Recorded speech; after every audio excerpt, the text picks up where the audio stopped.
Here. Bohack. Here. Anderson. Here. Huberty. Here. Stickland. Biederman. Here. Cole. Dominguez. Rosenthal. Here. Quorum, Mr. President. Thank you. A quorum is present. First of all, I want to see if any of the members or that are here visiting the committee or on the committee would like to make any comments before I make some opening comments and call our first witness, which is going to be Mr. McCraw from the Department of Public Safety and the General Counsel from the Department of Public Safety. General Counsel has a graduation he has to go to, so I understand what that's like. We need to get you to the graduation that you need to go to. So, members, anybody want to make show Representative Dominguez present? Anybody want to make any opening remarks? Yes. I'll be brief. I want to thank you, Chairman Coleman, for your leadership. And I know that when this incident first happened, you took swift action and stated that you would, through the County Affairs Committee, look at the incident, and you did it. You did due diligence. I know that you made a lot of bold moves to make some necessary criminal justice reforms. And I thank you for, in light of the new some of the new findings that came out, for again holding a public hearing. So I just want to publicly thank you for your continued leadership. As someone who is a past president of the NAACP, I know that there's still so many disparities within our criminal justice system, and oftentimes, African Americans are on the wrong end of it. And I think that former President Kennedy said it best: let us not seek the Republican answer or the Democratic answer, but the right answer. Let us not seek to fix the blame for the past. Let us accept our own responsibility for the future. And I think it's incumbent upon us to find solutions so that we don't keep having, Sandra Bland's all across the state of Texas. So I just wanted to publicly thank you and commend you for holding this hearing to hold people accountable. And I just wanted to say thank you. Well, you're welcome. And also, I would like to set the record straight on the Sandra Bland Act. It was not a mental health bill. It was a criminal justice reform bill that included elements of mental health. I read all the time that it was a mental health bill. It was, but it was mental health in terms of how law enforcement and jailers interact with individuals in their jails. It was a criminal justice reform bill because we passed something called de-escalation policing. And every peace officer in Texas has to be trained in de-escalation policing, which helps to create an atmosphere of doing what peace officers need, which is to have the actual person they stop or whatever else actually be in compliance in a different way than what we see as command and control policing, which is used to actually have the same thing happen. The most important part is that the person that the peace officer is dealing with is responding to the commands of the peace officer, and you can do it in different ways. There is no other state in America where every peace officer has to be trained in de-escalation policing. And I'm not talking about the mental health kind. These are scenarios, and it's a big deal. When I talk to people around the country, they say, how did you do that? We can't even get it done in our own police force. How did you do that? The other piece is that the data that is being used now is the data that was part of the Sandra Bland Act that gives us a clear depiction of what is actually happening out there on our roads, in our cities, counties, and on our state highways, or else we wouldn't know. And it's presented in such a way that we know it's evidence-based, and that's extremely important. The other piece, two pieces I think are important, are the fact that in the bill, and it was in some other bills, and it's a good deal, we have we have where a person can file a compliment or a criticism or of the peace officer, actually rate that police officer. Before, you had to go actually into the police department to file a compliment or complaint. Now you don't have to. You can do it by email. You can do it written on the back of a ticket. You can do it in any way that actually shows that how you felt about what's going on. Most people, after whatever occurred, they would just go home. Mad, but go home. And of course, they're not going to take that extra step to go to wherever it is in whatever town or whatever city to make a complaint. The last part is, I think, really important because of some cases that are going on right now, particularly one in Baytown. You know, I passed a law that said all peace officers would be trained in at least 16 hours of crisis intervention training, which is de-escalation training for people with mental illness. And in the Sandra Bland Act, we increased that to 40 hours, which is the standard. So we have different things in the bill, but for some reason, and this is probably just most importantly for anyone here, people keep writing that it was a mental health bill. Yes, it was, in some senses, but mental health related to the criminal justice system and some rural things that we need to do. But most importantly, it took us steps forward in criminal justice reform. And so because I can't have a press conference on that, I wanted to make sure that anyone writing about this or watching it, instead of making a comment about the bill and you haven't read it, would you read it so that you understand what actually passed? I also want to thank, because I didn't get a chance to do it then, to thank the governor and the lieutenant governor for leaving, for allowing, because if they didn't want it, it wouldn't be there, allowing the criminal justice reform pieces of that bill to go into effect. So that's what I wanted to open with. And I also want to make sure that recognize Miss Geneva, who goes by that lovingly by her friends and family, but she is Sandra Bland's mother. Her name is Geneva Reed Veal, and she's joined us today to hear about this and as an obviously more than interested party. But she won't be testifying, but she is here because she's interested in, of course, what transpired with her daughter. There's nothing I can do in law to ever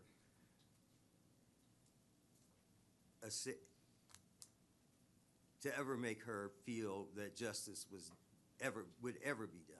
There's just no way. Because when you lose a child, that feeling of loss is never going to go away, and no matter what we do, there's nothing that is going to say that we've addressed the reason why she lost her daughter. So with that, we're going to start the hearing. Yes, sir. Yes, Representative Biederman. I just want to confirm some of the things that you said. I was on the committee last year, or last session, and you're right. When we talked about this bill, it was about the criminal justice side of the bill and the de-escalation and how to treat people and things like that, training. It really wasn't about mental health for the most part, even though that's part of it. So I just wanted to confirm that. I was on the committee, and it was an important bill. I learned a lot. It wasn't something I dealt with a lot in my district, but I'm just grateful for it, and I learned a lot, and I just wanted to confirm that, yes, that's what our deliberations were on the committee. Thank you, Representative Biederman. We did, I don't know how many hearings, 5 to 7 hearings on the Sandra Bland Act during the interim between 2015 and 2017. Coming into the session, we wrote a bill that, you know, quite frankly, if there's some metal that's valuable on another world, it was that standard of criminal justice reform bill. I never thought that we would pass everything that was in the bill, but anybody in any state can pull up House Bill 2702, and they know what the highest standard is of criminal justice reform that could ever be passed in any state or this nation to deal with the situations we're dealing with. And I think that's very important. I wanted it on the computer because nothing gets on the computer unless it's in the filed bill. So with that, we'll get started. The chair calls Stephen M. McCraw, Director of the Texas Department of Public Safety, and Philip Atkins, General Counsel for the Texas Department of Public Safety. And please state your name and who you represent for the record. And thank you for being here this morning. You went through,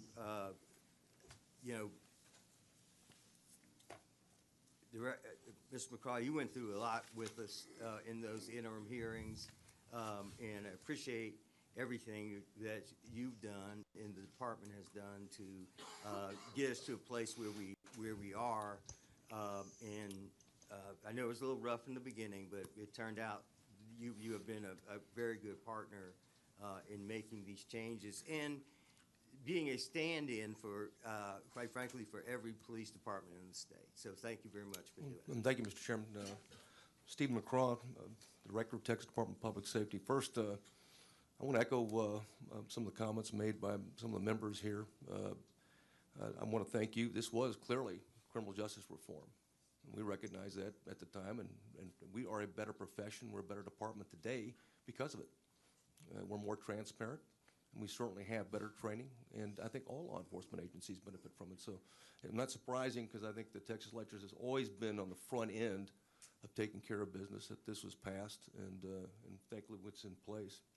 I would like to begin by thanking you again, Mr. Chairman, for giving us the opportunity. And I don't know if you did, but please state your name and who you Yeah, represent. it is, sir. Steve McCraw, yeah, Right. sir, Just Director wanna of make Texas sure. Department of Public Safety, yes, sir. Thank you again for giving us the opportunity to refute, okay, this gross misinformation that was reported to the public regarding the discovery process, both civil and criminal. You know, clearly we've got an obligation to fully comply with those rules, those laws, those guidelines, and the department takes that very seriously. And in this investigation into the tragic death of Sandra Bland, all things, we promised you one thing, promised you a thorough and meticulous investigation by the Texas Rangers, and we provided that. And on top of that, we also provided promised you that not only that there'd be no stone goes uncovered, but that we fully comply with all the particular requirements in that regard.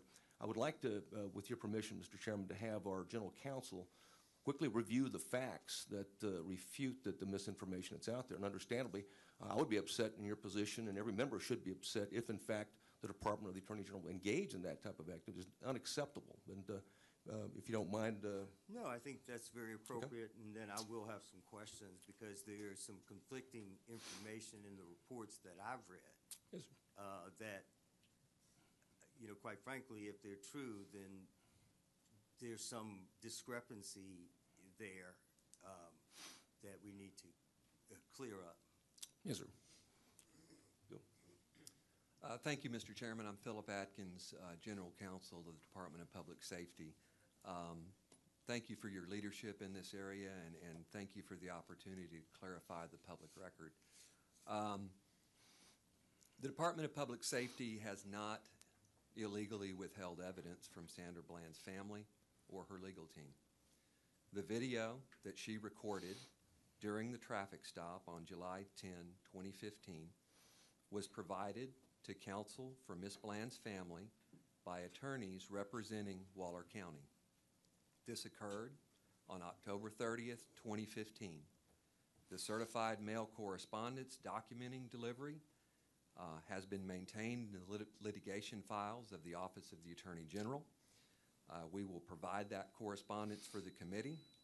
When you look at that... Were they allowed to keep it? Were they allowed to keep it? Keep the information? There was a protective order that was entered in the civil litigation. So they weren't allowed to present that to anybody other than themselves?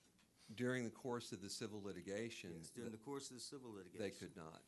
But your claim was that because there was an immunity to the department or to the state from having that information released to the public, it could never be used in all of the cases publicly, right? You've said that. Y'all have said that. The AG has said that. No, that's not the case, Well, Chairman. why are they saying it? The OAG made objections appropriately, I think, at that stage of the litigation.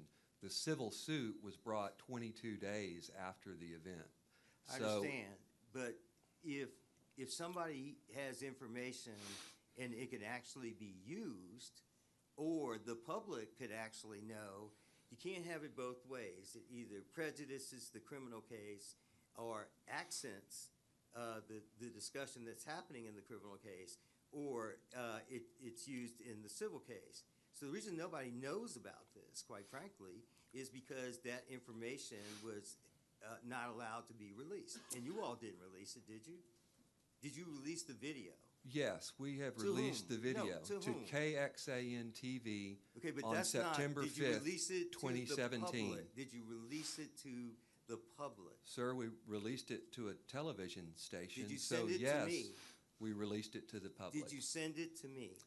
No, sir, I believe we released the Ranger report to you that contains Yes. a detailed description of But did you the release video. it to me? Do you know that the disc you sent me, you just data dumped everything in the disc with no way to find things in the disc? I believe we sent you a 94-page I'm telling you what you Texas sent Ranger me, report. because I tried to go into the disc you sent me and we couldn't make heads or tails out of it. I wish you had brought that to my attention, and I would have assisted in that regard. Well, but do you think that's an appropriate way to give information to a member of the legislature? Absolutely. You do? You mean actually giving a disc where you can make no heads or tails of it? You think that's the appropriate way? No, to do it? you should always make heads or tails, and we Well, should I'm make gonna that. tell But, you, that's Chairman, why I I'm want to say one thing, though, Mr. Chairman. You know, we released the video, the dash cam, early and often because we felt it was important from a transparency standpoint. I know that in criminal why we have investigations, dash cams. that's right. We wanted to get it out there Thanks to Royce the West, public. by the way. Amen. And we wanted to get it out there because, you know, we understand, you know, our complicity in that and get it out to the public. The only reason any information wasn't provided out earlier while we're conducting the criminal investigation, because that's what we're doing, conducting criminal investigation against Trooper Brian Encino. We did not want to compromise it in any way. Because you know in the Sandra Bland Act, you wouldn't be able to conduct a criminal investigation of your own officer, that we have outside people that come in. Yes, sir. We invited the FBI, as you recall, and also the Civil Rights Department, Department of Justice Civil Rights Division. They looked at the video. They chose not to work it as a civil rights case, but instead to monitor our investigation, which they did. They also provided us assistance in terms of Sandra Bland's iPhone, in terms of accessing it and retrieving that video, and they provided that information back to us. So you could have sent me the Ranger report and still you didn't send me the video, because seeing the video really makes one think differently about what actually occurred. Because we had one point of view, and that point of view was from a dash cam. We didn't have body cams at that time. And it shows a very different scenario. And as we talked earlier, that's the reason that Trooper Encino was indicted for perjury. Well, we didn't know the reason why, because we hadn't seen that point of view. I hadn't, till just recently, seen that point of view of the circumstance. So we went through all these hearings here for all those months, and you know, you can say whatever you want to say about what you gave me and what you didn't give me in this committee, but the reality is it effective in terms of what you're able to see? Because I can see things that other people can't see, and I'm just surprised that I never was shown this video, because you can show me things. I can't show it to other people.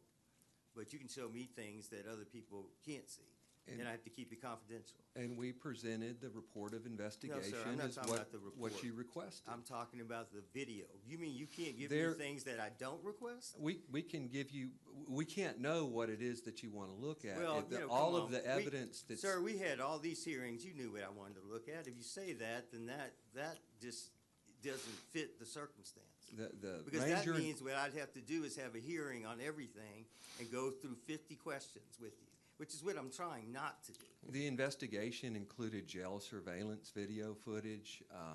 The investigation included a lot of evidence. The investigation was meticulous, thorough, and professional. I didn't say it wasn't.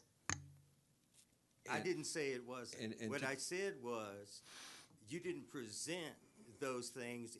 It was only that I would have to ask for it.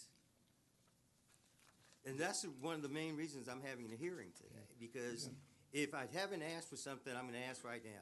Give me everything that you have related to the Sandra Bland case and in a documented and cited form and bring it to me. Yes, sir. Everything. Fortunately, we have for you and members No, of no, wait, the I committee, we have the Texas Ranger report that's You really. keep going back to the Texas Ranger report. Well, no, because I'm it does not exactly asking what you about it. asked him, Mr. Chairman. It meticulously identifies all the evidence and describes all the evidence in the investigation from day one to the conclusion So of the investigation. regardless of what it describes, Yes. obviously, you didn't give me the film, so I'm asking for everything that you have regarding the Sandra Bland case. If it's video, I want the video. If it's audio, I want the audio. If it's any depositions that you did with anyone that was involved in this, I want everything.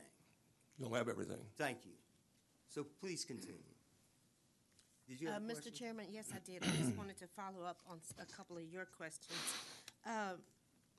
What was the chain of custody? I hear the chairman kind of asking for this and that, but I want to know this.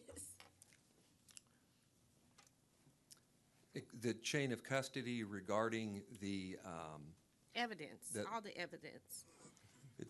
Again, it's set forth in this report. We'll provide it to you, ma'am, if Okay, you so don't mind. you've got- It sets it in detail. In fact, it describes each piece of evidence. as far as the cell phone video goes, it was gathered at the time of the arrest by the Texas Rangers. A search warrant was secured to authorize search of the phone. The phone was downloaded so that the information on the phone could be reviewed. That process took till September 17th, 2015. The incident happened July 13th, 2015. So a follow-up question. When you sent me that disc with all of that stuff all jumbled up on it, was the video in that disc? Do you know if the video was in that disc? Well, the most No, recent... I'm asking you a question, a direct question, sir. The video would not have been in the PDF of the Ranger report. No, it And was that's more than what- the Ranger report that you sent me. It was a bunch of data all jumbled up. Was the video in that disc? I don't know that it was. Okay, I so- don't know that it was, but I know that the Ranger... But what no, you keep going back to the Ranger report. I'm asking you, did you send the video to me in the things that we asked for in a way that it could be identified as the video? Because you all clearly told me there were some things I could share and some things I couldn't share. I'm asking you a direct question, because I can't figure out what's in that disc. And it's not just the Ranger report. I mean, So I'm asking a direct question, Mr. and I Chairman, want a if yes or no answer. Was the video in that disc of information you sent to me? I don't know that it wasn't. I'd like to review the disc that we've received and make sure that Do it you was. think that's an appropriate way to give information to a legislator or to anyone else when you just data dump onto a disc? It was just a data dump. I mean, just stuff. One of the things we provided was a paper hard copy of the Ranger I'm report. not asking about the Ranger report, sir. I'm asking a specific question. In that messy data dump disc, was the video sent to me in that disc? And this was done under a Freedom of Information request.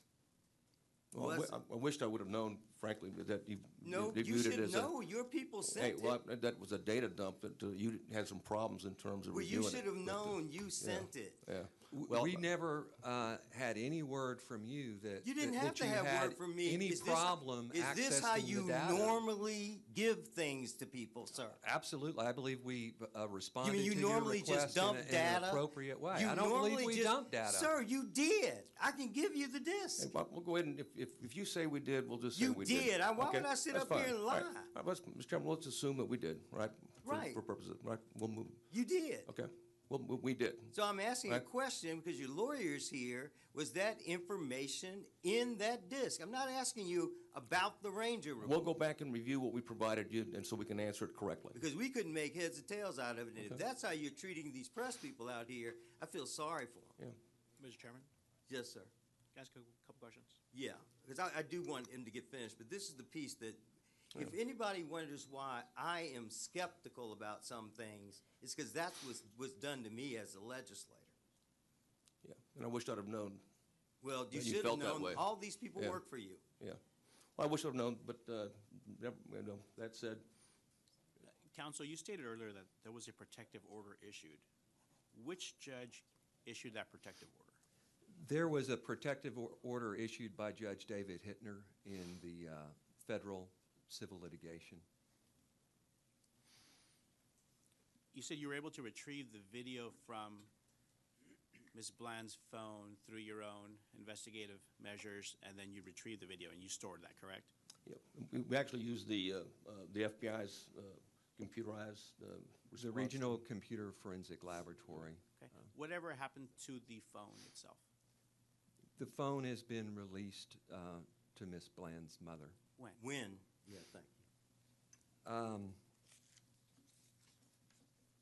September. I believe in June or July of 2017. So after we left session and did the bill.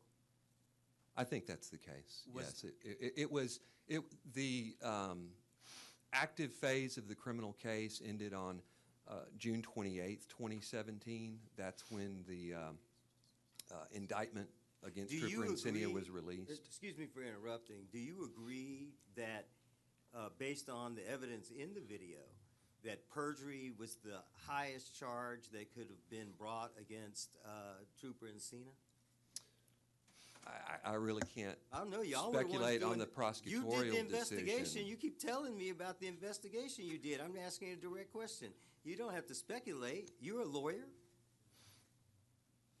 So what's your question? My question is, in the criminal case, whether or not that was the highest indictment or the most stringent indictment that could have been brought against Officer Encina based on that evidence, and with the special prosecutor settled that case in such a way based on that evidence, because we didn't know, I didn't know, and I didn't know, I hadn't seen the video, and it just tells such a different story. It definitely shows perjury. And the Rangers conducted the investigation as an oppression investigation. And of course, as you know, we refer our investigation to the district attorney, and they make the call on those lines. One of the advantages of bringing the FBI and the Civil Rights Division of the Department of Justice early on is that, of course, you can mirror, and there's concurrent jurisdiction, and they can also file charges federally on a civil rights or color law investigation. So,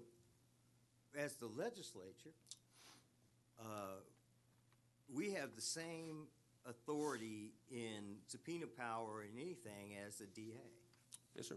So, you knew we were doing hearings, you knew we were doing an act. I'm trying to figure out, did I have to subpoena the information in order to understand what was going on?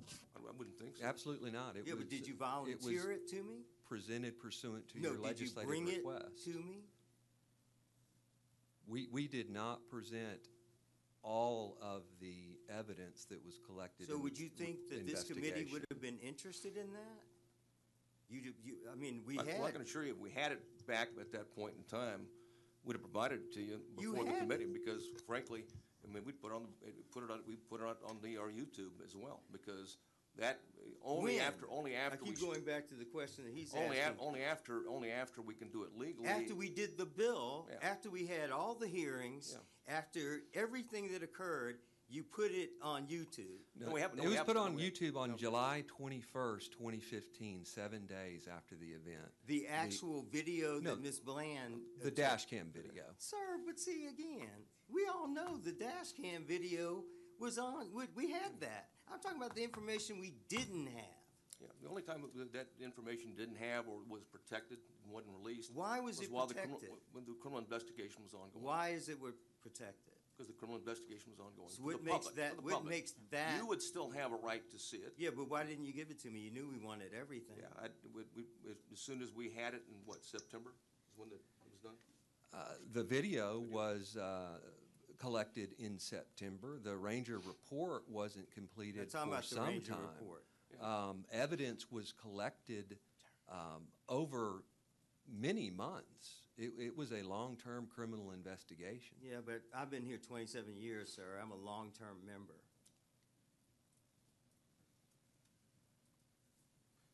I have a follow-up Speaker- question. Speaker Moody has a question, then we'll go back Thank to you, Mr. Chairman. Cole, I and I'm going to appreciate it. leave it to the lawyers now. So I think you've touched on a very important point here about public information and when that's available to the public and when it can be protected or not. Now, there are exceptions that agencies can raise, right? There's an ongoing criminal investigation. The agency can say, we're not going to release this information currently because there's a current ongoing criminal investigation, right? Yes, sir. And if they raise that, that's an absolute bar. And the public policy behind that is we want the investigation to not be, essentially impacted by other forces. We want to be able to kind of marshal that through the process and get to a conclusion, wherever that may be, right? Absolutely, especially in this case. I mean, or any case, but this case was very important that we didn't do anything that could undermine the prosecution. And so releasing the dash cam footage early, you actually didn't raise the exception. You put that out because some agencies will do this depending on the case. As a matter of public policy, better not to utilize the exception. They go, let's just release this at public, right? Exactly, yeah. Okay, With- so that was a after- choice that was made by the agency back then. Yes, sir, after we got the permission of the district attorney and the family. Okay. There is another exception that we have there that says if no conviction or deferred adjudication is had on a case, so if there's no conclusion, right, that ends in a conviction or deferred adjudication, that material can also be withheld under the Public Information Act. That's the back end. And the public policy reason is, well, if no one was convicted or nothing really happened, you don't want to sully the good name of someone by releasing all the information. You're aware of that exception too.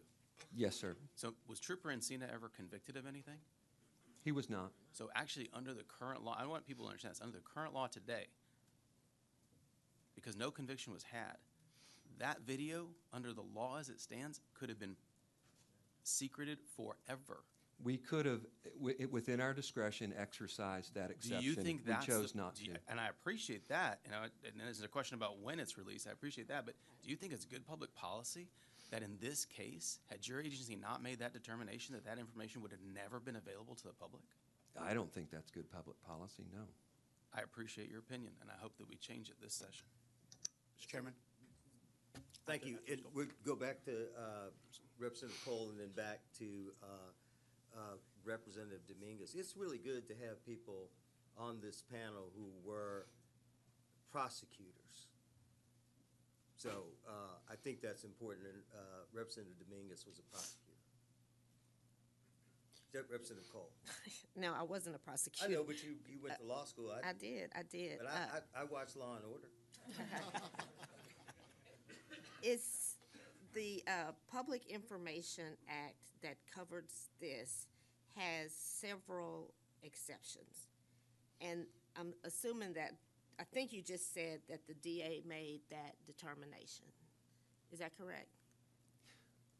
The decision to post the video early in the case was made in concurrence with the district attorney. We wouldn't have posted that if the prosecutor disagreed with that decision. Talking about the dash cam. The dash Let's cam make sure we're video. clear what Yeah. we're talking about. Yes, sir. Well, I'm trying to figure out if the dash cam is the same as her phone, because I know that the phone was exempt, and the question is why? The phone contains a 39-second clip that she was able to take during the traffic encounter. The audio is identical to what is shown on the dash cam. It shows a different perspective than what's on the dash cam. It shows her perspective of Trooper Encina. Okay, I don't want to, get too far down the phone while everybody else is on the dash cam. I just wanted to point out Now, the that. dash cam, let me just be very clear.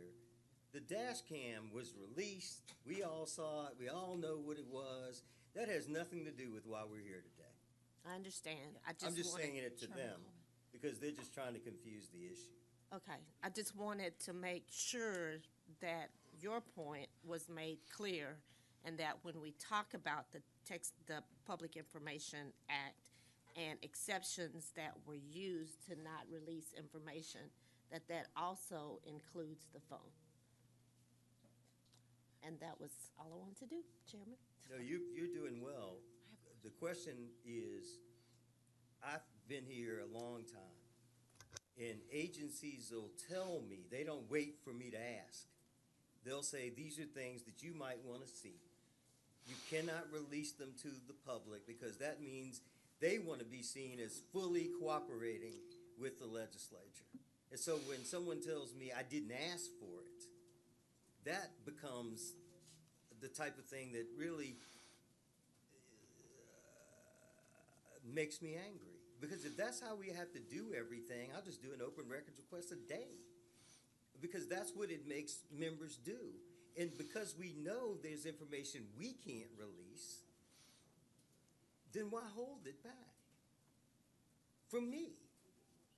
So that's been part of my question, and you keep answering it with the Ranger report, and that's the reason. Well, the only reason the Ranger report was mentioned because it was described in the Ranger report. So if you've received But it, it's not the video.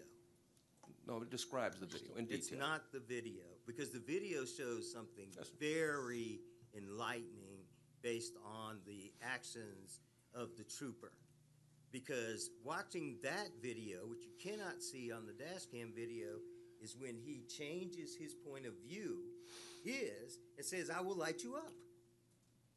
When all she had in her hand was a cell phone, filming him. So would you light people up for filming them?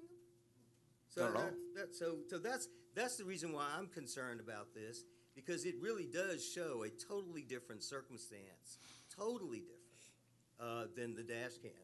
Representative Dominguez. I'm trying to get some clarity on the timeline of events. So we know that Ms. Bland dies on or about July 13, 2015. She had made her video a couple of days before. There's no doubt that that video belongs to her, correct?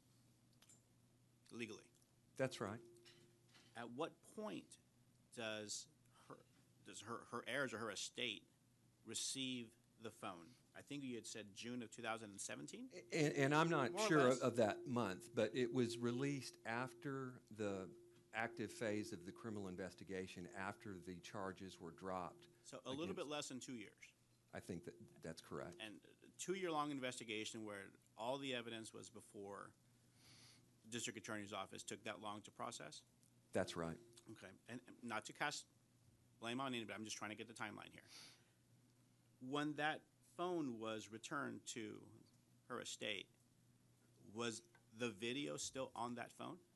That's my understanding. It was not scrubbed, it wasn't erased? No, the evidence was handled in such a way that it was not corrupted. At any time, did the estate's attorneys make a request for discovery of either your offices or the district attorney's office In the civil case? Yes, there were discovery requests in the civil case. And you said at some point the district judge there issued a protective order on this specific video, correct? No, sir. The protective order was issued regarding all of the evidence in the case, since it was an ongoing criminal investigation.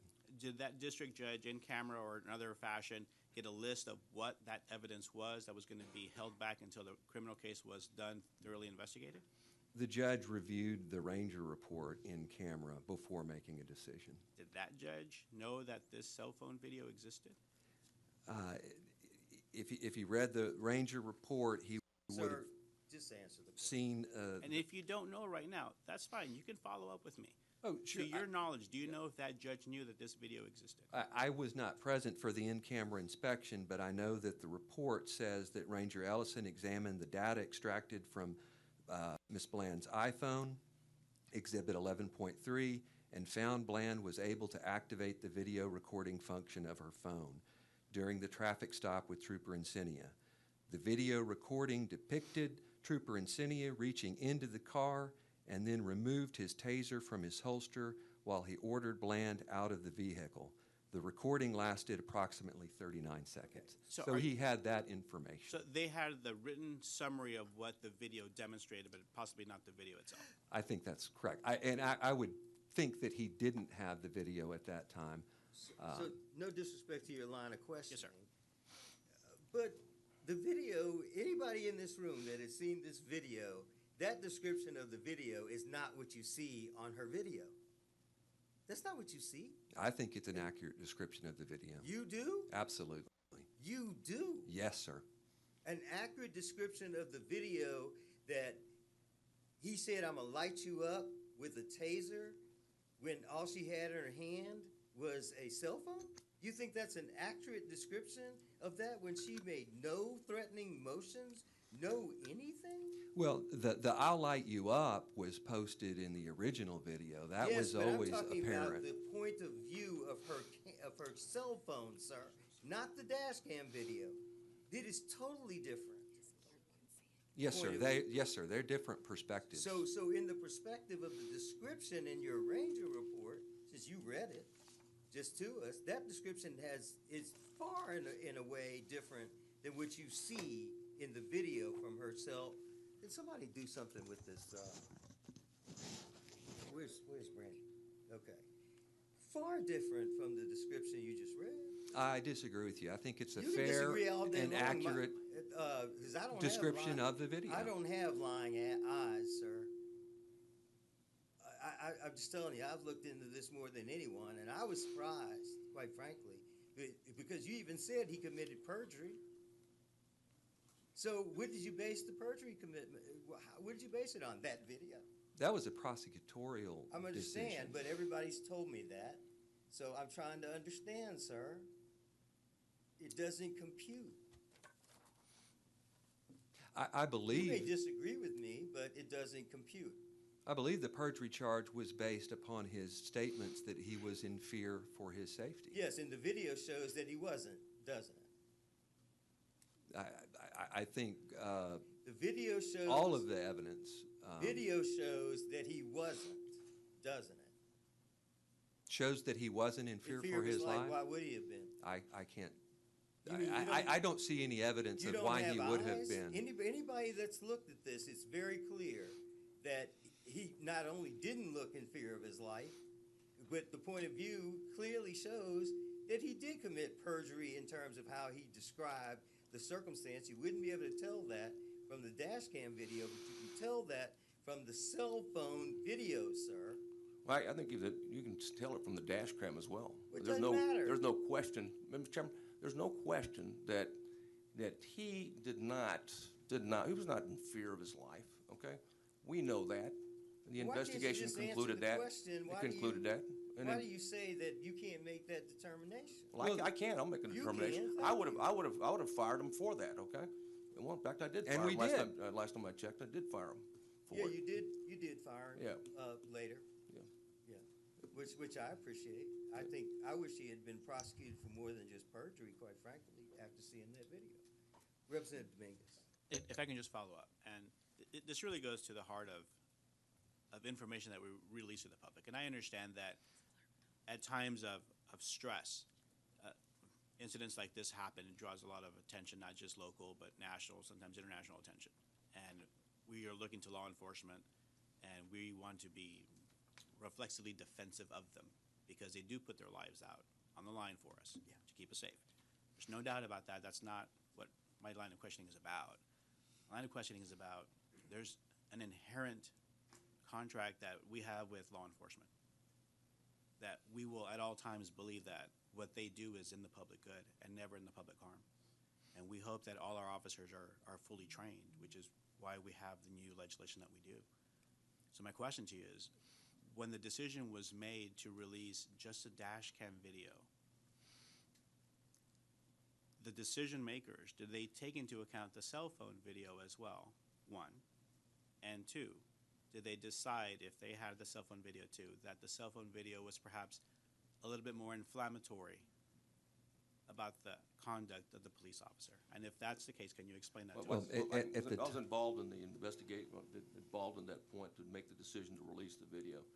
At that time, we didn't have the clip, the 39-second clip. It went through, first of all, we had to get the password. We had to go through a process in terms to get by the password, which involved a contract with a private company to be able to get that. Then, after we got the search warrant, then it went back to the FBI laboratory before we finally got the evidence. So at the time the decision was made, in terms of release of the video, we didn't have the video clip.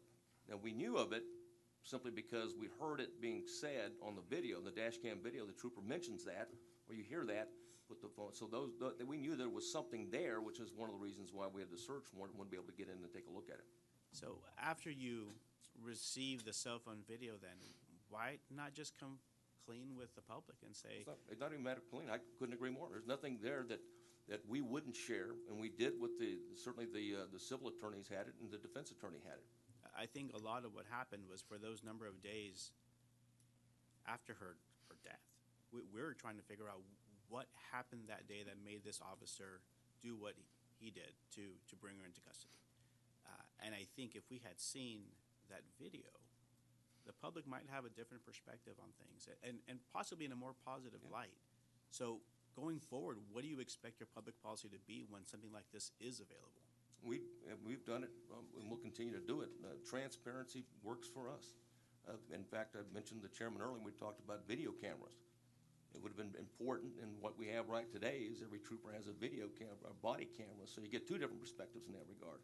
HD quality has made an improvement, so on sound and also on the video itself. It's very important to get that perspective, and quite frankly, it's not about just it's holding ourselves accountable, but it's also how, in many situations, that video has put troopers that were accused of things that were absolutely false and malicious, has proven that the facts of it that has been disputed immediately. So there's value in that, and there's value to provide that video and get it out as soon as possible.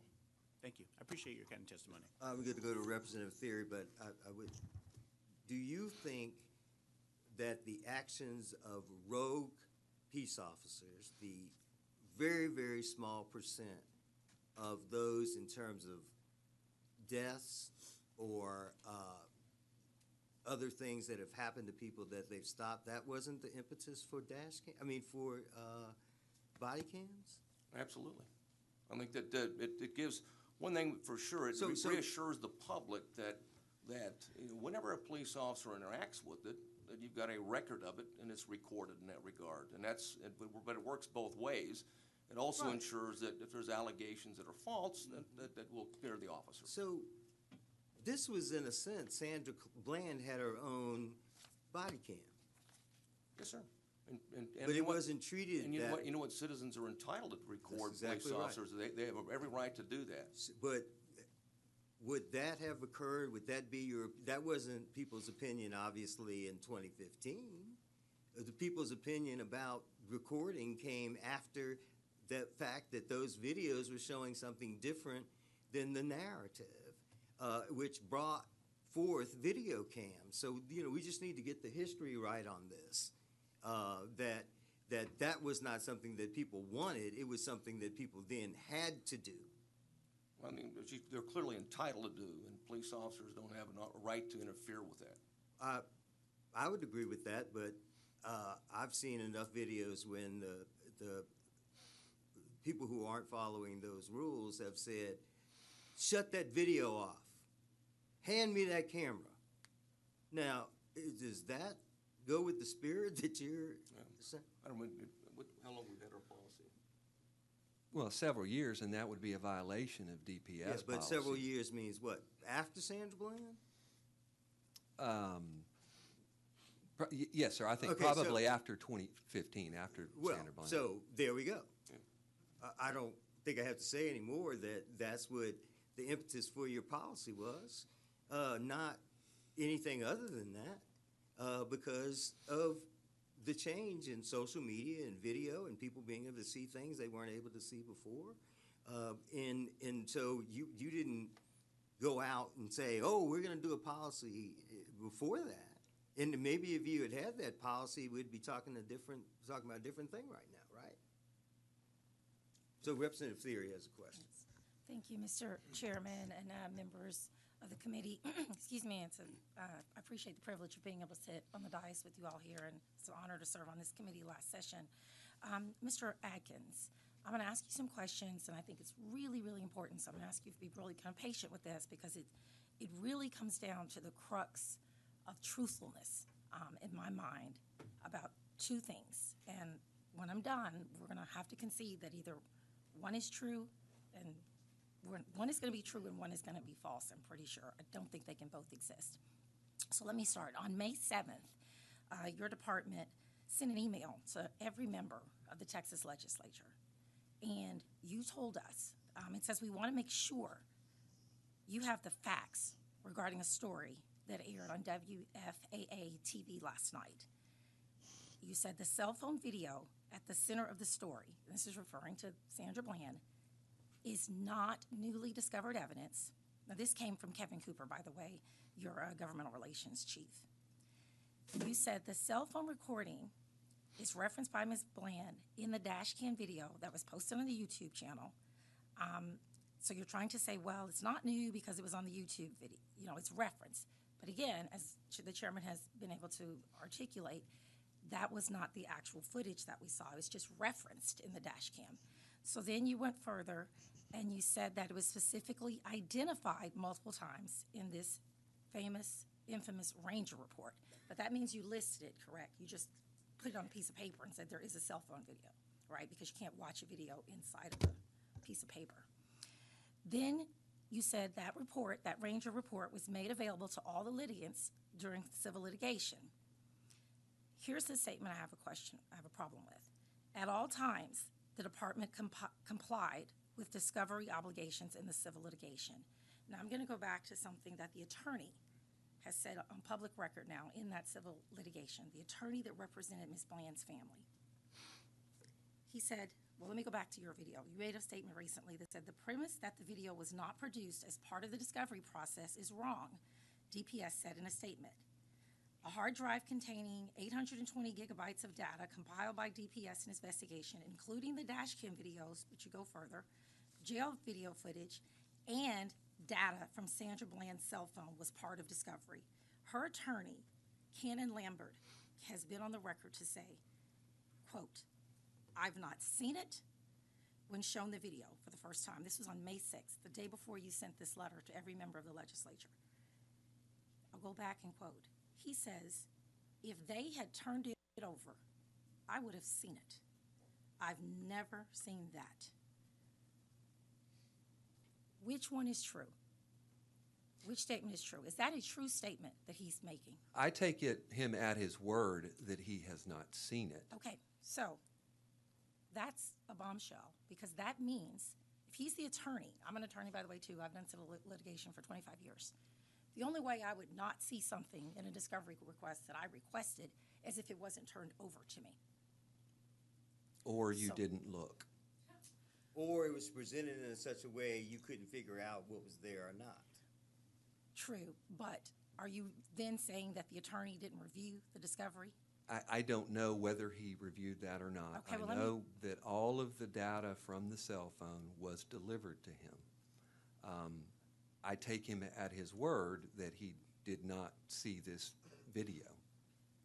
Why do you take him at his word that then? I have no reason to doubt what he is publicly representing, and I can't say whether he saw it or not. But he should have. Well, he certainly had it, and he should have seen it. He's saying he didn't get it. Well, he got it. He just should have. He should have reviewed it, because it certainly was there. If they had turned it over, if you take him at his word, let's go back to what his word is. His word is, sir, that if you all had turned it over, if we're going to take him at his word, let's say he's we can't just disparage the man and say he doesn't do his work. You said if they had turned it over, that he would have seen it. So his premise is that you didn't turn it over. So let me go a little further, because when you go back to the email to the legislature, and you really don't say that you turned it over to him. So I want to give you the opportunity to clarify this letter that you sent to the members, because perhaps you're telling us in this email now that I've read it and reread it, it's pretty clear you're telling us that you actually didn't turn that video over during discovery. What you did is you turned over the Dashcam video, and then you turned over the Ranger report during discovery. That's what you've committed to us. So will you go on record today and confirm, and I know you may have just said it, but I'm going to give you an opportunity to recant that. The It cell appears in phone the letter video. you did not turn the cell phone video over during the litigation process. The cell phone video was turned over by Waller County during the civil litigation. We have correspondence that says, "Dear Cannon, enclosed on the thumb drive you provided is the cell phone download being produced as a supplement to county defendants' initial disclosures."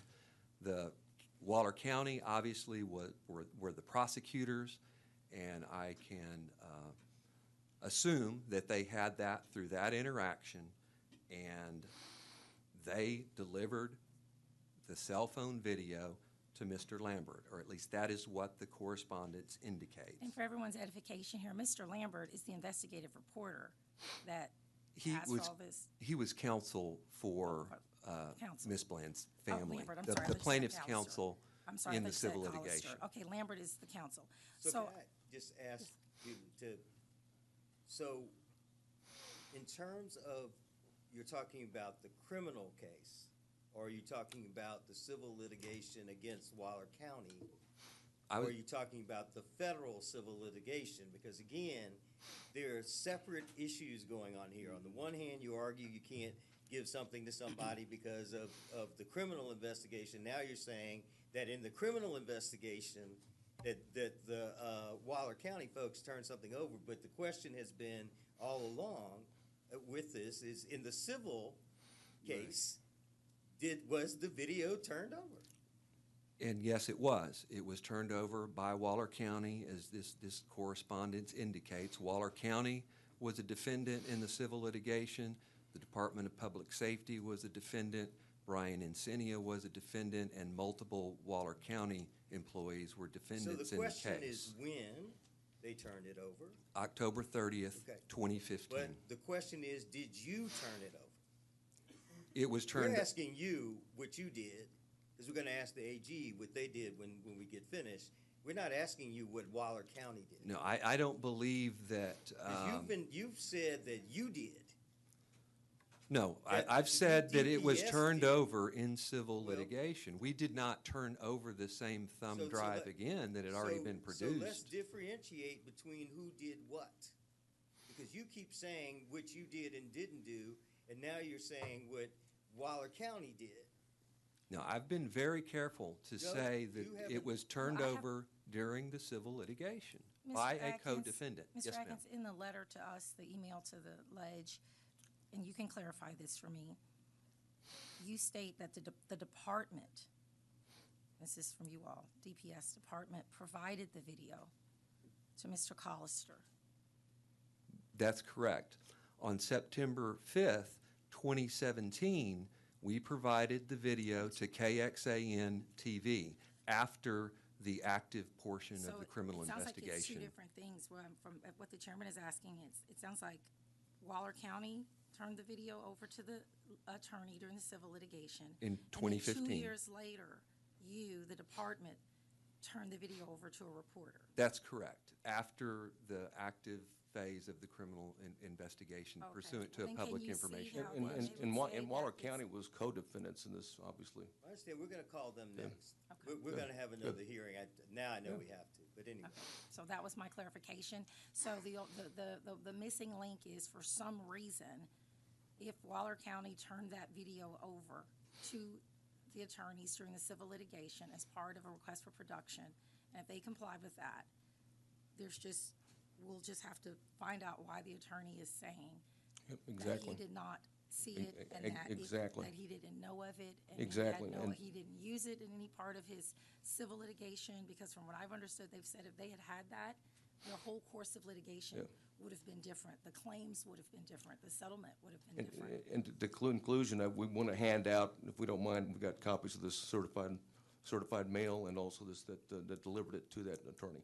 Okay, that would be. We're just presuming that he didn't look at it because we presume that he's innocent. Can you give me a copy of the thumb drive that you presented and how the information was categorized in that thumb drive? Because if you gave him the information the way you gave information to me, I tried to look through it. I couldn't look through it. And is that valid discovery? I told you I was going to ask this question, by the way, and nobody has given me anything, said anything, done anything. And the only reason I'm asking it is because of the way you all responded to me. What's the question? I don't have to ask a question. I'm saying that you responded to me in a way that I couldn't make heads or tails of the information. Does that mean you would have responded to somebody else in the same way? So tell me, is that your policy in an open records request or any request just to do a dump of information with no way of figuring out what's what, by what date, or by anything? Is that what you do? Absolutely not. We Well, that's what respond you did with me, so appropriately to public Is there something information different requests. about me than somebody else? It was my intention to provide you with. Yeah, but you knew what you provided me. Yes, sir. So you knew it was done in a way that wasn't responsive. I didn't. If I had known that, How it would have been you not know corrected. that? You're the attorney. Hey, Mr. Chairman, when we provide this, I think we provide this letter afterwards in this email regarding that, and also the certified date when this was delivered this thumb drive was delivered to Mr. Lambert. I think obviously he had the information, he had the video. How was it put in the thumb drive? It was only Sandra Bland's information that was provided on that thumb drive, so he had it. So I'm trying to There was go no to question the that he had method it. of presentation. It was a thumb drive that contained all the data downloaded from Sir, her you phone. gave me a disc. From a home, that just from her, let's make From a her big, phone. make a big difference. contained all the data that I couldn't make heads or tails. You jumbled it up. No, there's a big difference. See, there's two different thumb drives. This thumb drive contained just Sandra Bland's data.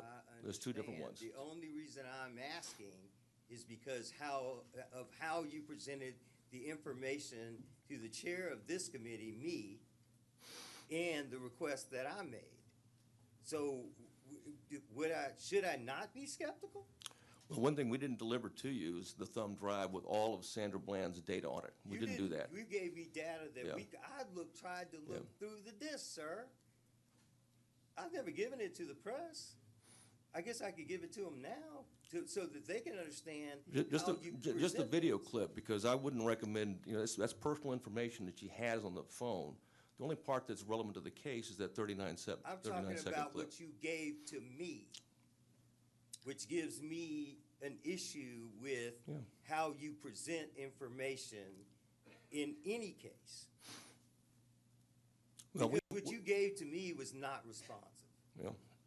If we wished you would have known that you weren't satisfied with it, Well, because you I should have guarantee we would known have that corrected it. that wasn't responsive. Well, Don't tell me what I should have known. Yeah. You sent the information. Your lawyer had to review it. He's sitting right there. Yeah. Absolutely, I did. So you did. So you thought that was responsive to my request. Absolutely, I believe we really responded do. appropriately to you. You And if you really did do. not think so, I would have So you mean that's appreciated how you you letting us know Goodness gracious! that So you had a question. that means your standards are really poor, and I would say something else. But we're a family television show. Yeah. Because if that's your standard, sir, you all need to look at your standards of response, that you can actually defend that action saying that you thought it was responsive. Mr. Chairman? Mr. Huberty, and then, Colonel, let me try to help you here a little bit. When you provided, and I have not seen the disc, I'm going to take you at your word that you provided the information that you did. When you provided the disc, or whatever you provided the chairman and the attorney and everything else, I think about this as if you're out there providing some sort of roadmap to where the information is at. And what I mean by that, was there an executive summary provided? Was there a table of contents provided? Was there anything that pointed that says, hey, document? to me, there was no table of contents, just so you Let know. me just finish, Mr. Chairman. Yes, sir. So if I'm saying document 1 labeled whatever is this, and you go down, was that provided? Yes, sir, it was. It was. So And- there and was it- a table of contents. Yeah, because we keep talking about this report of investigation. What we didn't do is we didn't file dump on the chairman or anybody else. What we did do is we take a summary of all the evidence and the investigation, and we made sure that certainly that the litigants had it, certainly the defense attorney had it, and the chairman had it as well. So let me go I back. didn't have the video. No, you had the list of what Mr. Huberty's talking about. Yeah, but I'm interrupting because why would I sit up here and lie, sir? I didn't accuse you of lying. No, Mr. you Chairman. are, because I'm telling you what I tried to go through the disk. And you're sitting up saying you didn't data dump. Excuse me, Mr. Huberty. You didn't data dump to me, and you did. And any reasonable person would say that's exactly what you did.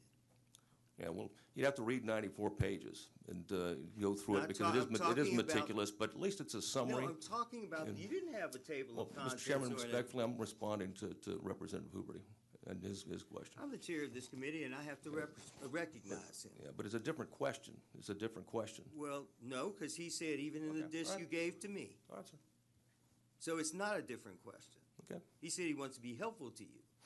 I'm trying to be helpful to you too, because I'm trying to prevent you from having to recant everything you just said. You won't, that will never happen because we've been absolutely transparent to this entire process. And if for Sir. some reason you didn't get it, I apologize for that. Well, you can apologize. Well, but- apologize that you didn't understand it because you did get it.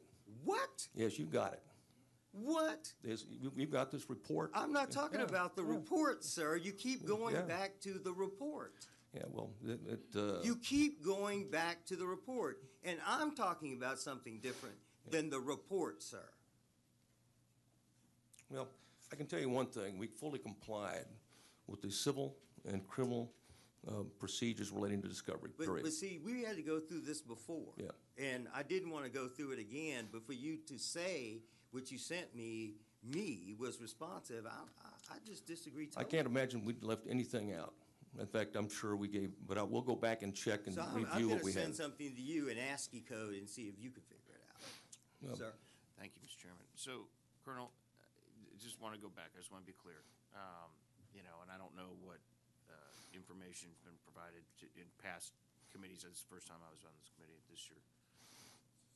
I think where I'm trying to get to, and what I was listening to what Ms. Thury was saying, was that the information provided in such a form or fashion, was there a table of contents with your disk? Was there a disk that showed, was there something that went because I'm assuming it was not just one file, meaning it wasn't just one document of some sort. Is that accurate? There was more than one document that was provided in the disk to not only the attorneys but to the chairman? Is that accurate? Yes, sir. Okay. And so whatever that was, whatever those were, was there some sort of table of contents, again, that says, document one or data drive one or whatever it is, references some sort of, it's the Dashcam video, or it's the information from Ms. Bland's phone. Was that provided at all, or no? Do you know? The only thing we do would go back to the report of investigation. Did have a summary of all of that. Okay. So you would have to read it. You'd have to read it Okay, to so- see it. And okay, you'd so I have to think go to I the got- I evidence think I got section my and go through it. I got it. I think I got my answer. So whatever data you provided, it was the report and then all the other stuff that went with it. But Yes. there was not really a table of contents for what's in the disk itself. The report was there that went through everything, but there was other subsequent files that were. Yeah, and I'm going to defer to the And general I'd counsel on have it. to go back and look at that because we provided information I on think that would be multiple I think that would occasions. be Yes. helpful. I think that would be helpful because whatever you had provided to the chairman and Sure. whoever else. We'll have a record of I the think cover that would- letter and. That would be And we want to make sure it's in the right format too, because Yeah, it wasn't, of course. obviously, if we send it in an ASCII file, You didn't that'd be, send that'd it be, in or that, but it's something. equivalent yeah. to that. Well, it would be inappropriate if it's not in a format But you if he couldn't read. reviewed it, he ought to know. He keeps saying it was Yeah. appropriate, and that's the only reason I'm saying that. Okay. Thank you, Mr. Chairman. Mr. Chairman, Because if you weren't saying that, yes. if I can just follow up, this actually tailed into what my questions were. It's not unusual in civil litigation for attorneys to provide lots of data and information to opposing counsel, and they'll typically have an index or table of contents describing what they're receiving. Is that what Sandra Bland's estate's counsel received? With regard to the cell phone video, yes, the cell phone data was produced on its own with a cover letter that says, here's a thumb drive with the cell phone data. To So- your knowledge, the video itself, was it in a format that would have been easily recognizable by her attorney as being a video? I know that the counsel for the Attorney General's office that represented us was able to quickly find the relevant information on that thumb drive. But The reason I why- don't know. I understand. The reason why I'm asking you is, we know different law enforcement agencies use proprietary formats to encode and review video information that might not necessarily be in the same format that we would find on the internet. Do you know if this video was in a proprietary format? I don't believe it was, but I do know that in civil litigation, if someone sends a thumb drive and then it's not, you can't open it, then the attorneys would talk about that and clarify that. And that's what I'm trying to clarify here, because Representative Theory presented the words of her attorney that I received nothing that I recognize as being a relevant video. I'm not saying he didn't get it. My question is, did he receive it in a format that somebody who's not a video expert would recognize as being a video format? And I'm not saying that was done intentionally. That just may have been done the way the video was retrieved from the phone. The format was an iPhone, so it was all the data on the iPhone. So it would have been a typical Exactly. M4V, MP4 format. Exactly. So number of different ways they can show it. Now, and in your testimony is that when her attorney received that information on a drive, he received some kind of index referencing what was on that drive as well, correct? No, I believe he just received a cover letter that said, enclosed on this thumb drive is the cell phone data, basically. I don't think I'm not saying there was an additional index that was presented with that. Any letters that you would have produced to her attorneys or to the court? I believe you referenced the district judge receiving some kind of description of things. All of those documents are saved on your computer somewhere, correct? They would actually be with the complete file with the Attorney General's office, who represented us in the litigation. Who's coming up next, and you can ask them. And it'll be possible to retrieve the originals with their original date and time stamp to show that they were not modified, correct? I would think that is the case. Thank you. So, since we go in at 10 and we have some other people to testify, I appreciate again you coming, and I know these things are difficult, and quite frankly, in terms of how you respond, that was a different time. You've even acknowledged that 2015 and 2019 are different times, and so that is our history of going through this information and doing all of these things. Because we actually did the hearings, it made the times different. It made our response as a state to incidents that occur different. The bill made the responsibility of law enforcement different, not because of the majority of people in law enforcement, the super majority, but because of a few bad actors. And I want to make that really clear. And I appreciate how you've educated me over these last almost 4 years. 4 years. And so I know your job is hard. And so I'm not trying to indict you on your job. And you have been very forthcoming. And I appreciate that. Some things, though, quite frankly, we still have some progress to make. With that, I want to Thank you, Mr. Chair. Representative Anderson and then Representative Rosenthal, and then we'll have to do another hearing, y'all. But I want to hear from the AG today. Look forward to it. Thank you, Mr. Chairman and members. And we sure appreciate you all being here today. Mr. Chairman, as you mentioned, a different time and place. It's interesting to note that the Police Chiefs Association had brought legislation to me this session that we passed, and it's passed third reading in the Senate, House Bill 4236, which would allow family members or designated family member in the case of a death or serious injury to view all body cameras, unredacted, even during the criminal trial. And so that is a part of law enforcement reaching out to try and bring some clarity and understanding to these terrible situations that, as you mentioned, from time to time we deal with bad actors or not. So, but I just wanted to mention that we appreciate law enforcement doing that. And I think it's a very good piece of legislation, but I think I read yesterday it's in trouble. I know it's passed the Senate, so. I mean, did it pass without amendment? As far as I know. I did read something about that. I know I'm not, just so you know, I read something about that. Yeah. That it was in trouble. Right. So I hope it passes. Yes, thank you. Because that is a very forward-thinking piece of legislation brought by law enforcement.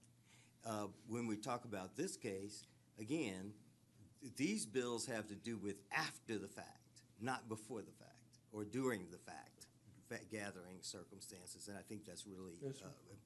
And you know what, we're thankful that we had the dash camera. If not for the dash camera, there wouldn't be the evidence that there was. Yeah, thanks Royce West. Yeah, but exactly. And then the body camera, of course, is even more additional information, obviously. So all of those things are very positive, Mr. Chairman. And again, that they are. And, you know, we've only had a few cases in this country where, whether through settlement of a civil case or a criminal case, where somebody who has been, Sandra Bland, who has been affected by the actions of people in law enforcement actually won. Let me say it again, actually won. Mm-hmm. And the other piece is, I don't think in any other state there's been a piece of legislation named for someone that was admitted by the people who did it, victim of actions by law enforcement or jailers. No one. That's significant, y'all. Anyway, Representative Rosenthal. Thank you, Mr. Chairman, and thank you, gentlemen, for being here today. Colonel, in your position, are you in a position to direct department policy statewide? Yes, sir. Excellent. So I wasn't here last time. I'm a first-time. I'm a freshman this year, so I wasn't part of this action last time. But it seems clear to me from the testimony and the back and forth today that there's certainly a possibility that there were issues with communication. So I'm not assigning fault. I'm saying two sides have a different view of what happened. That means the communication wasn't effective as a what I consider like a loop. So let me ask if you could commit to helping from your side. So in the case where something is delivered, something is requested by us in the legislature or another body, just to check back and say, did what we deliver fulfill your requirement, or is there some other way? Is there, you know what I'm asking? To just close the loop. Yes, sir. Based on your statement effective today, that will be the new policy. And moreover, we're going to have a list that's more detailed that will provide whomever requested the information so they can understand, or a very clear table of contents in terms of what exactly we provided. I appreciate that. And then, so when I send off an email off into the ether, I have no clue if the other person has received it. I don't know if I've communicated until I receive something. So typically when I feel it's important for me to close that loop, I'll ask them to respond. Did you receive this? Is it appropriate? Something as simple as that really might be helpful. Yes, certainly, yes, and we'll do that. And we'll bring this before our Public Safety Commission to codify. I really appreciate your willingness, and thank you again for being here. Thank you, sir.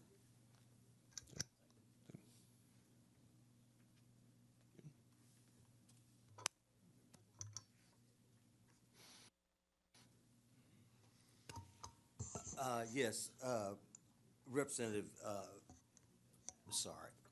Collier. Thank you, Mr. Chairman. right. I've been watching the proceedings in my office, and I had to come over here because I just want to make sure, when you guys give up the information, when somebody makes a request for documents, and you respond to that because you say, I'm going to collect all the documents that's relevant to your request. So you know what you're putting into that thumb drive or on that disk or whatever you're sending to them, right? Yes, ma'am. Okay. Is it operating procedure? Is that standard procedure for DPS to just issue the information without a table of contents or any type of list specifying where these documents are located in response to their request? I'll defer to General Counsel that I don't think we proactively do that, do we? No, I think we provide an index of documents that we are providing. In this case, after the active criminal investigation, the folks started asking for the Ranger report, and that just the hard copy report was provided. And then that report contains descriptions of exhibits that were collected along the way. And then we would get requests for, like, please provide Exhibit 11.3, which was the cell phone video. So usually that's how it goes, that there's a broader production, and then folks look at that and clarify if they want anything specifically that's mentioned in that document and follow up. And that's what happened in this case. But going forward, just based upon this discussion, but I want to make sure that anything we do send has a detailed table of contents, so there's absolutely with clarity in terms of what they receive from us. But I'm just trying to figure out, how do you keep it? I mean, wouldn't you, if it's the way that you've kept it and you know how it is, but you don't present it to another person who's made a request, a reasonable request, a valid request for that information. So I'm just trying to figure out where the communication loss and translation. Absolutely the standard that we would produce it in the manner in which we have kept it. That's the basic position of how we would present information. We don't jumble up information to present. Okay. Well, I appreciate your willingness to be more specific in the future, but it's something that it matters so much in this particular case that we have all of the information at our hands so that we can make a decision and resolve the issue expeditiously. Absolutely. And I can tell you, we would have, with the family's permission, we'd have posted that video as well if we would have only had it at the time we posted the Dashcam video. Mr. Chairman? Yes. Are you saying that you asked the family if you could post her cell phone video? No, that we didn't. We asked the family if we could, the Dashcam, before we released the Dashcam video publicly, we first got the approval of the district attorney, and then we wanted to visit with the family to see if they had any objections to us doing that, and they had none. After you received the cell phone video a couple of weeks later, did you make that same request for the cell phone video? No. It was several months later. But before like in September, I think. It was September 17th, and the investigation began July 13th. How long was that grand jury impaneled? I don't know the answer to that. I don't either. We'll find out, though, and get back to you exactly how it was. Appreciate it. Yes, sir. We've been joined, Representative Reynolds has a question, and then we've been joined by the person who passed the legislation and is the reason why we have Dashcam, Senator Royce West. And I think that's very important, but I do want to save at least a few minutes. Oh yeah, how soon can we get the what you gave in that thumb drive? Because now I'm going to have to do 50,000 questions to get the information and spend a lot of time on that, which I will do. Representative Reynolds? Yeah, I'll be very brief. I just wanted to ask for clarification. So with respect to Sandra Bland's actual cell phone video, did you communicate to the family that that video existed before it was released to the public? I don't know the answer to that. Those communications with the family would have been with the criminal investigators, and I don't know that. Because it was my understanding from the media reports that the family was not aware of that cell phone video. You would concede that, right? Yeah. So, and Mr. Dominguez asked a statement. You referenced the video that you went to the family to talk about, which was the Dashcam dash video. cam. Yes, sir. But don't you think it would have been relevant to ask to notify the family that in addition to the dash cam, that there was a cell phone video? Don't you think that would have been relevant? I certainly think they would need to know that, absolutely. And I don't know that we didn't, but I don't know that we did. So, But if you did, yeah. don't you think you would have some documentation or some notification? We do that- have the that you did? documentation of returning the iPhone, the cell phone back, okay, to the mother. We did have that documentation. And how long did that take you? It was, what, 2 years? It was in 2017, Right. so. So 2 2 years. years, that's right. And wouldn't you agree that was I mean, a long, way too long? Wouldn't you agree with that? Yes, we had to wait till You complete the defense, criminal. yeah, until the criminal investigation. And just last question. So the protective order that was issued from the Southern District of Texas, did that protective order specifically document that couldn't be released to the family, or that cell phone couldn't be, video couldn't be given to the family? I don't know exactly what the restrictions were. I would have to review the protective order. It basically protected all of the evidence from the criminal investigation for public dissemination. I think it could have been released to the family as clients. Sure. In the litigation. Right, but it's our understanding, and I guess the family can clarify that they didn't receive that. So that's what I have a problem with. Thank you. Senator West, and then I know you have graduation to get to. We want to talk. We have a couple of more witnesses, and we're going to have to end at 10. And since members have a lot to do, we do want to at least have some conversations with the AG's office, and then we have someone from your DA's office in Dallas here to talk about a bill that they had this session that unfortunately didn't pass that relates to some of this. So. Senator West. Okay.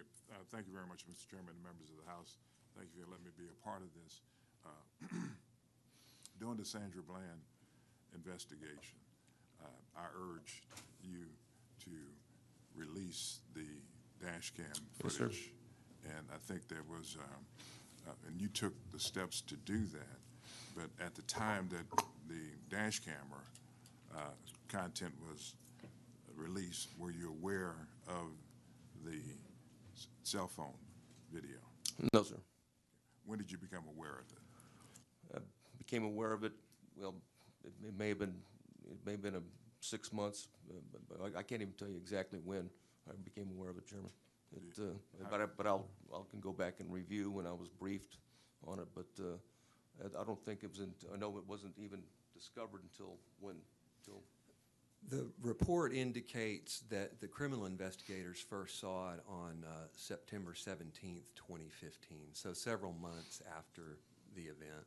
So was this information known by the district attorney prior to concluding his investigation? I've read his public representations that he was aware of the video and looked at that, but that's all I can say. That's what's been reported. Okay, so he was aware of it. Yes, so sir. If he was aware of it, anything material, you would think that he would have taken from it and used it for whatever investigatory purposes he deemed fit. Is that correct? Yes, sir. Okay. Are we putting protocol in place to make certain that this doesn't happen again? Yes, sir. I'm going to put the protocol in place to make sure that sort of from a legislative standpoint, we send something over that there's a very detailed list of what we're providing, number one, and number two. Similarly, that we send to attorneys, that we're very descriptive in terms of what's in that whether electronic format that we're providing. Let me ask you this. When you present a case to the district attorney as the DPS, do you certify that any and all exculpatory evidence that has come into your possession as a result of the investigation has been turned over to the prosecutor for their purposes? Yes, sir. In other words, and I keep referring to the report of investigation done by the Rangers, because that is our summary for the prosecutors. And that is a meticulous identification of all evidence and what that evidence is, so that the prosecutor has that and is ensured that we give both inculpatory and exculpatory information. And that's a good practice, right? Yes, sir, absolutely. And that's the advantage of having that report. And I think you've talked to any prosecutors why they like that Ranger report, because that has that summary, and it goes in not just in terms of the stuff that is relevant to the elements of the offense, but also everything else that was done in the investigation, and in great detail. And of course, the evidence, as you know, chain of custody is very important, but also exactly what's in that chain of custody and what's in that evidence. Thank you, Mr. Chairman. Thank you, Senator West. Thank you very much for being here. You've been you've given us very good information today, and we usually in hearings like this we find where there are cracks, not that intended or unintended, just that we need to do something better than what we're doing. And I'd say, you know, all of us, when I entered into this at all, I am not the criminal justice guy. I do health care in special districts. I don't do criminal justice. But when this occurred, it was very important that something be done. So we have jurisdiction in this committee, and that's why we took the lead on this, because it was important that something start. And so not being one of the usual suspects that goes and does this, I think I approached it maybe a little differently than some. I'm not, you know, I'm not a lawyer, but I appreciate everything that you've done. What I've found in life is when you don't have a preconceived notion about how things work, you get better information than when you do. Because I'm not bound by conventional wisdom.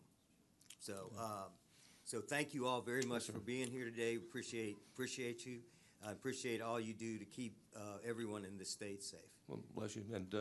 And in the future, too, we may consider, and you may something you want to think about, Mr. Chairman, is that, you know, when the criminal investigation is done, there's no reason why the Texas Ranger, lead ranger on the investigation, couldn't be available to brief. So you can't even, not just to look at to the itemized list, but also can go over questions that you might have. And so this is the deal. When we talk about transparency, number one, but when we talk about good relationships and people being forthcoming, instead of doing it in such a way that you have the superior knowledge and I have less, I have a limited staff, you have a whole agency and the Attorney General. I don't have the Attorney General. You have all of that. And I would think that in a spirit of good lawmaking, that there are things that you would say, hey, you didn't ask for this. But, you know, I think it's very important. Instead of saying you didn't ask for it. I think that when in my work with the Health and Human Services agencies over time, they always say, hey, look, this is a problem that we see. They don't go into defense mode. They say, this is the problem we see, and you need to know this as a legislator. We got to that point at the end of the hearings. But before that, again, that's what people wonder why we ask the kind of questions we ask, because of the responses we get and the fact that you all know we're limited. But I've never been very limited in my life in terms of trying to find things out, even if I'm not as skilled as the attorney sitting on this dais. So that's just good government in the way I see it. But thank you very much for being here today. Thank you. And get to your graduation. Sorry to keep you longer. So we're running out of time. And what I want to do is, well, first of all, can Darren McCarty and Nicole Bunker Henderson from the Attorney General's Office for Civil Litigation please come forward? We're not going to be able to go into a lot of depth right now, but we will come back and do that. But just based on what you've heard from your client, is there anything different that you want to present based on what you've heard from your client in terms of how this information was given in discovery, since you were representing your client?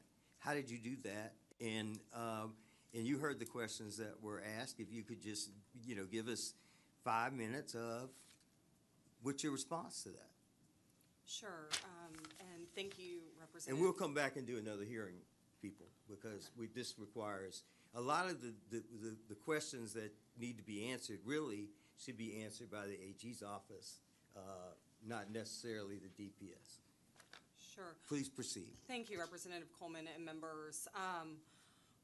I don't know that we really can either disagree with or really have a significant amount of additional input to offer on this matter. Well, beyond obviously, what you was- all did your releases together, so, you know, clearly you know and we know, as Representative Theory said, what was put in that release that you gave to the AP probably at midnight, the night the story came out. So I think she asked some good questions about that. Can you respond to those questions? Sir, I'm not familiar with what questions You weren't in the room? referring to specifically. You weren't in the room? Ask your questions again, Representative Theory, because I think that's Representative Theory's questions. Yes, so based on Correct. the story that, and you all, I got my Google alert at 11 o'clock, and I can tell you, you all would, I almost, when I read it, and this is opining, doth protest too much. So, continue, please. And then that's why we're going to come back to this. Yes, sir. I think I have an overview of what you are asking. And I think our response is going to be very similar to what DPS is, which is that this file was archived. We reviewed the file from archives, and it very clearly showed the letter that General Counsel Atkins was referring to, which is the same letter under which we received the cell phone download from the county, from Waller County. So the plaintiff's counsel, my understanding, has produced their own hard drive to the county. The county then downloaded all of the cell phone content to that, produced it under their multiple cover letters, one referencing the volume of content, and then a second one actually transmitting that content, referencing Bates-labeled cell phone downloads to the plaintiff's counsel. So I did have one clarification for everyone on that. If that is the case, which I believe it must be if you're saying that and you can produce documentation of it, when they called it a cell phone download, was it every single thing on her cell phone, or was it the actual clip that is the subject of this hearing? My understanding is that that production was everything on the cell phone. At that point in time, the Attorney General's office received the content in the same way. And it is my understanding that we were able to determine from that content that there was potentially video footage on there. There's different kinds of footage on the videos. So, for example, the average person, if you just click in, like my cell phone right now, it says videos, and I didn't know I took this many, but maybe because I've had my phone a while, 1,089. Some of them must be, I have a daughter, must take a lot of little clips of her. But was there any, it sounds from what Representative Huberty was saying, there wasn't some kind of index that said, for example, number 9, 39-second video between Sandra Bland and the officer. I mean, because obviously if you gave them just a thumb drive and she maybe had 800 videos on her phone combined with 4,000 pictures and then 2,000 text messages and emails, it's possible, very possible then, that no one would have known that you all were producing a video that was relevant to the crux of the allegations in the case.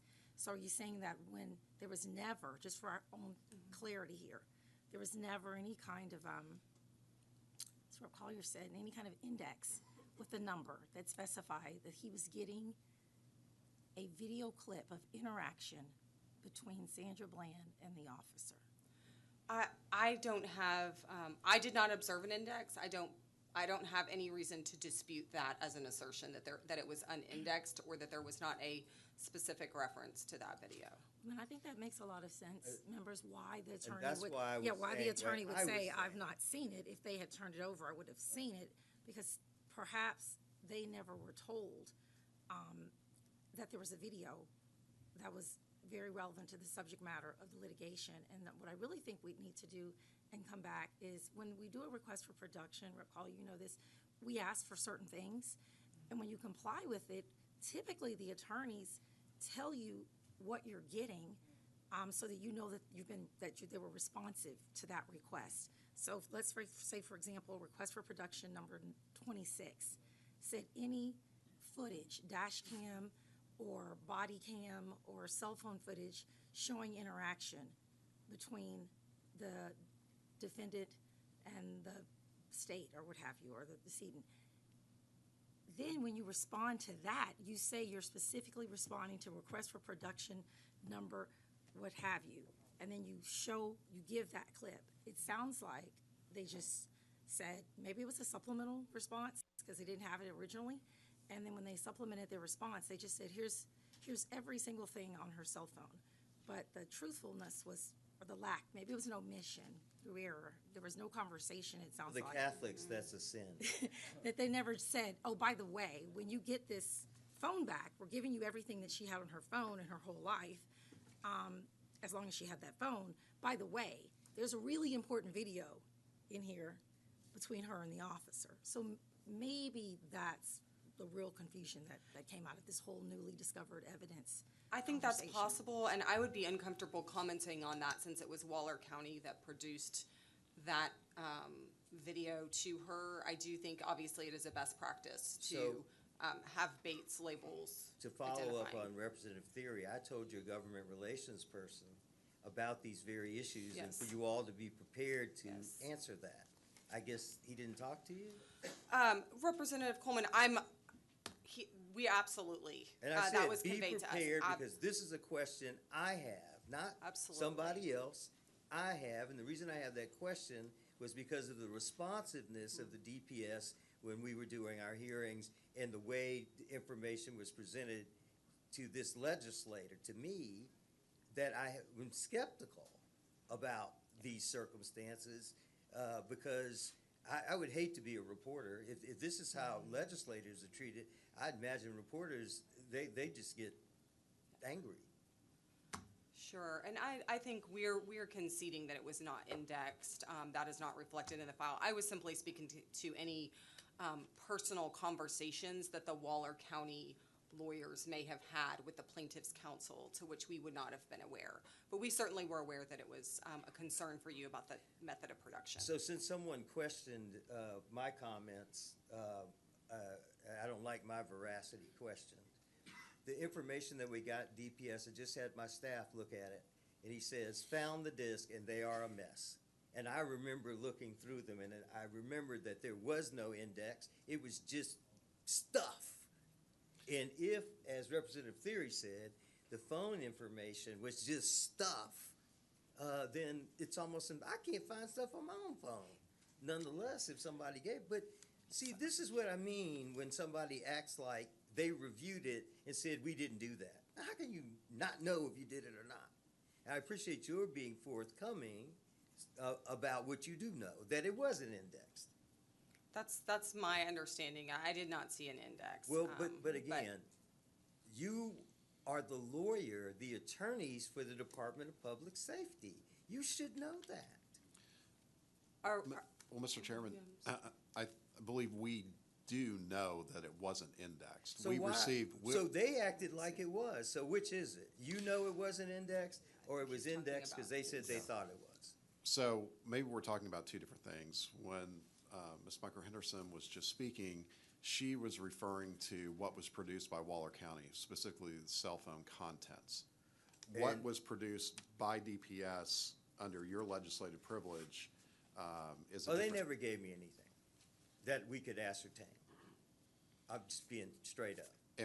And we wouldn't know about You that. wouldn't So we're know. so we're just I'm speaking. mentioning that just because when somebody sits here and calls me a liar, I want to make sure that I send it to everybody so they know exactly what happened and why we're having this hearing. Because if I got information produced like that, that doesn't mean other people haven't gotten it that way, even with legislative privilege.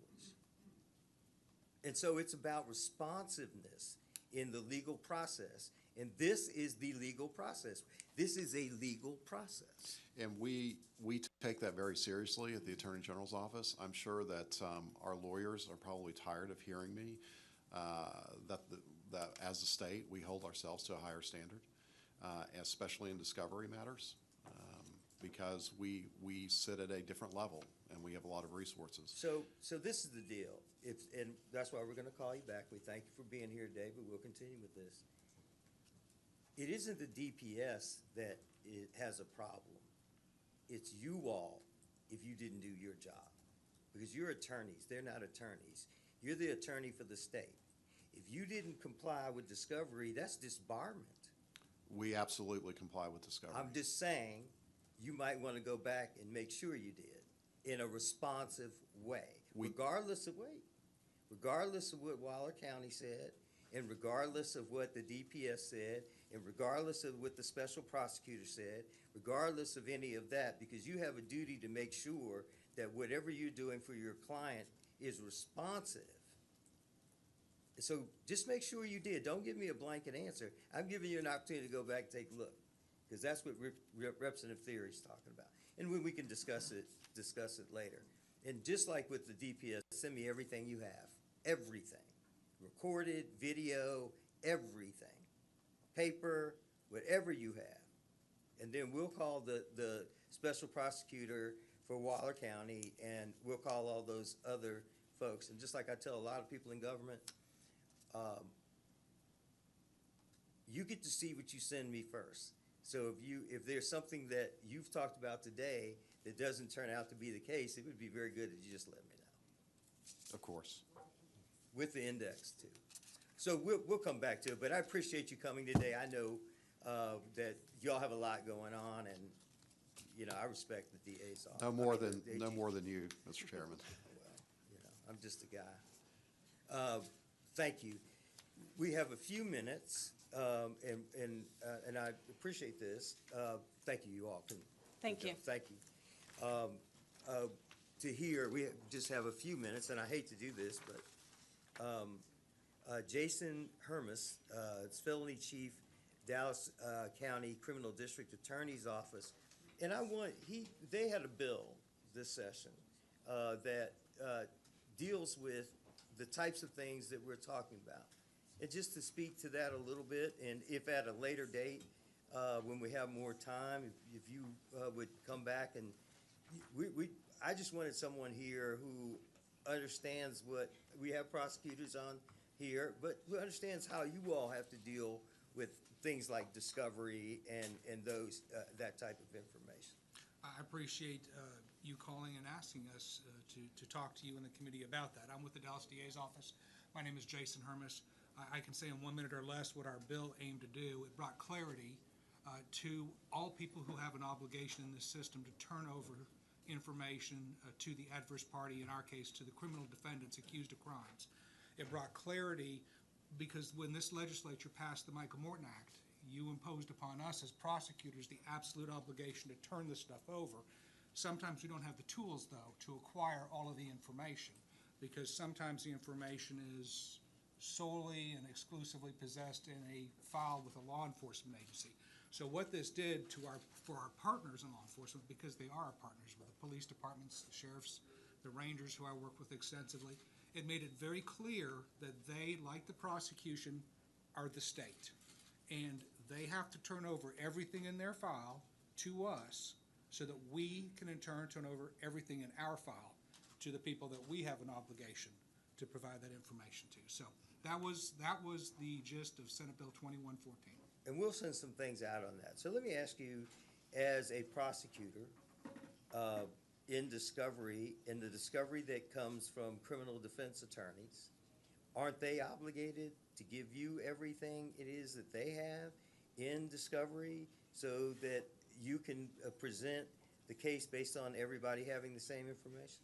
The criminal defendants in Texas have no obligation to provide us with any discovery whatsoever. So no obligation to provide you with discovery, but you have an obligation to provide them with discovery. We have an obligation to turn over everything unless it's privileged. Unless it's privileged. And has privilege creeped, meaning has it become more restrictive over time or less restrictive? Less. And that's because of actions taken by legislatures? Largely, to an extent, also by the policy decision of district attorneys throughout the state towards when in doubt, turn it over. That's a mantra I think every district attorney in Texas has. We have hit 10 o'clock. That clock says 2 minutes till. So I don't know, what do we follow, cell phone or the clocks in the Capitol? When we come back, I would like for Chair Collier, to discuss some of these things. He chairs Crim Jur. These are really important. But because we've run out of time, the House Committee on County Affairs stands adjourned, subject to the call of the chair.